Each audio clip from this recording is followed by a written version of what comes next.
Bonjour et bienvenue. Aujourd'hui, on se penche sur un projet qui divise. Un vrai cas d'école dans le monde de la crypto. Pi Network. Bonjour. Oui, un projet fascinant. D'un côté, on a une communauté immense, des dizaines de millions de personnes. Et de l'autre, un scepticisme tout aussi immense. Des années d'attente, des critiques. La grande question, c'est est-ce qu'on assiste à la naissance d'une économie ou à une illusion collective? C'est ça. Et pour essayer de comprendre, on va devoir décortiquer leur stratégie. Et au cœur de cette stratégie, il y a un concept dont on entend de plus en plus parler, le Pi USD. Le Pi USD. C'est notre mission du jour. Clarifier ce que c'est, ce que ça implique et en quoi c'est peut-être la clé de tout le projet. Exactement. On va voir que c'est bien plus subtil qu'il n'y paraît et que ça nous en dit long sur l'ambition, peut-être démesurée, de Pi Network. Alors commençons par le début, l'étincelle que tout le monde attend, le mainnet ouvert. Les sources qu'on analyse convergent vers une date. Oui, le 25 janvier 2026. C'est la date qui circule avec insistance. Pour la personne qui clique sur son téléphone depuis des années, qu'est-ce que ça change concrètement, ce lancement? Eh bien, ça change absolument tout. C'est, comment dire, c'est le passage de la promesse à la réalité. On passe d'un système fermé, une sorte de test grandeur nature, à une blockchain publique, ouverte, décentralisée. Et ça active quoi comme fonctionnalité? 3 choses essentielles. La première, la plus évidente, les transactions. Des transferts de Pi quasi instantanés, partout dans le monde, sans passer par une banque. Classique pour une crypto. Oui. Deuxièmement, le Pi App Studio. La plateforme devient ouverte aux développeurs. N'importe qui pourra venir créer des applications décentralisées, les fameuses dApps, sur le réseau. Donc un écosystème qui peut commencer à vivre par lui-même. Voilà. Et la troisième chose, c'est le staking. Et là, ça devient intéressant sur leur philosophie. Le staking, c'est-à-dire bloquer ses pi pour recevoir des récompenses? C'est ça. Mais c'est plus qu'une simple mécanique financière. C'est une façon de dire « je crois au projet sur le long terme ». En bloquant vos Pi, vous aidez à sécuriser le réseau, vous montrez votre engagement. Et le système vous récompense pour ça. On encourage la fidélité plutôt que la spéculation de passage. C'est l'idée. Mais attention, Il y a une condition. Une condition absolument non négociable et toutes les sources martèlent ce point. le KYC, j'imagine. Le KYC, Know Your Customer, la vérification d'identité. Sans ça, sans prouver que vous êtes bien une personne réelle et unique, vos Pi restent dans une sorte de purgatoire, Inutilisable, hein. inutilisable. C'est le ticket d'entrée. Pas de KYC, pas d'économie Pi. D'accord.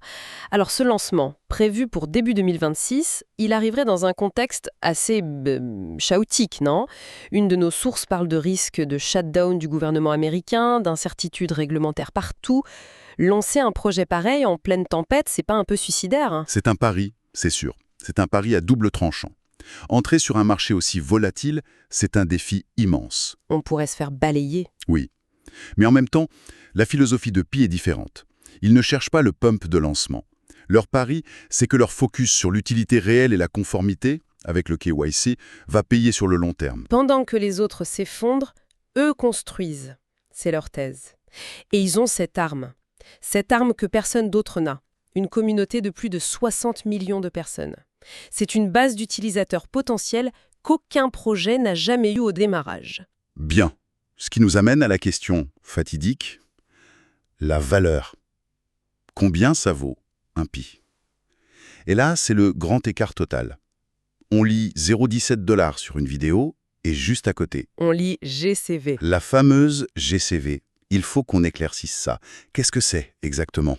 GCV, ça veut dire Global Consensus Value. C'est un mouvement qui vient à 100% de la communauté, des pionniers. Et l'idée, c'est quoi?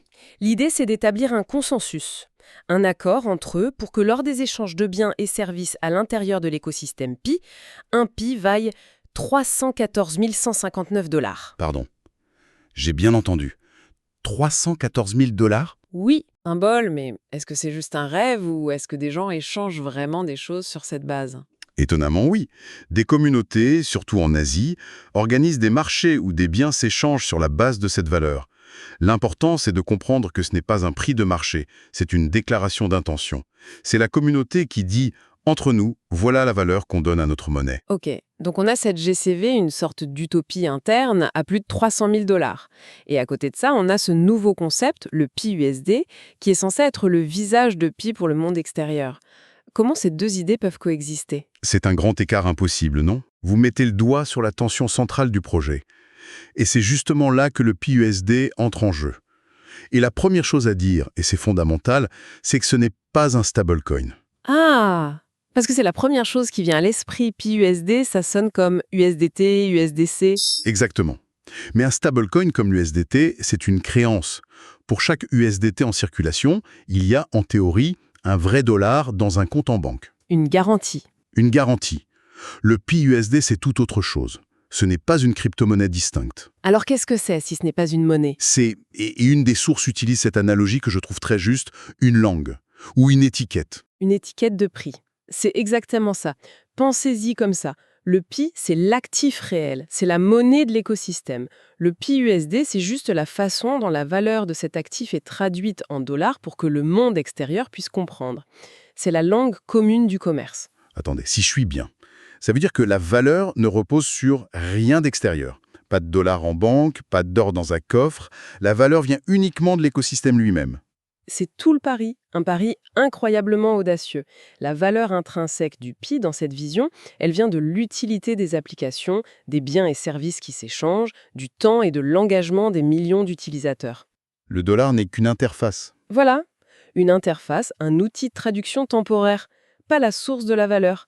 C'est une différence philosophique fondamentale avec la quasi-totalité des autres cryptos. Rendons ça super concret. Je suis un pionnier, mon KYC est fait, le mainnet est ouvert, je veux acheter une pizza. La pizzeria du coin n'est pas dans l'écosystème, mais elle accepte d'être payée en Pi. Comment ça se passe? Très bon exemple. Le transfert d'argent, la transaction, se fait en Pi. Vous envoyez des jetons Pi de votre portefeuille à celui du restaurant. Ok.